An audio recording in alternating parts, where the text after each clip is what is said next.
gushima umuremyi wa byose waremye isi n'ibiyirimo byose.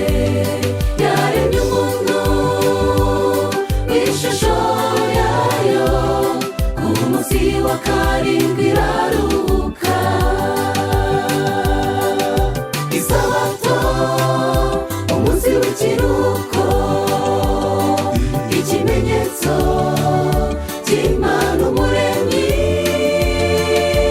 waremye mu minsi itandatu, uwa karindwi iraruhuka.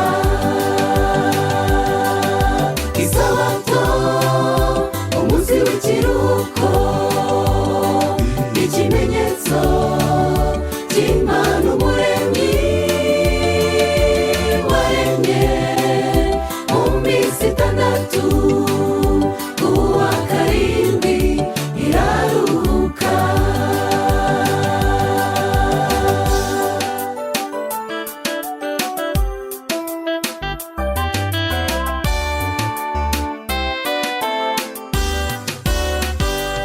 Mbese ni kuki umwana w'umuntu yahindura isabato ikimenyetso cy'Uwiteka ishyiriyeho isabato y'ikinyoma, kandi naho wabisanga mu byanditswe. Isabato, umunsi w'ikiruhuko, ikimenyetso cy'Imana umuremyi waremye mu minsi itandatu, uwa karindwi iraruhuka. Isabato, umunsi w'ikiruhuko, ikimenyetso cy'Imana umuremyi waremye mu minsi itandatu, uwa karindwi iraruhuka.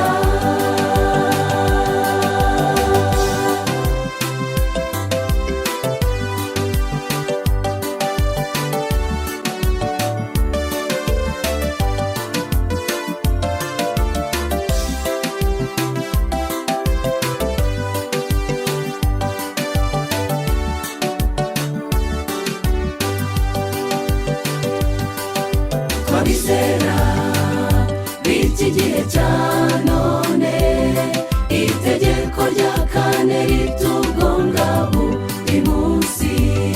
Mana y'ukuri ntidukiranutse rwose, dukeneye umwuka ngo atuyobore. Isabato, umunsi w'ikiruhuko, ikimenyetso cy'Imana umuremyi waremye mu minsi itandatu, uwa karindwi iraruhuka.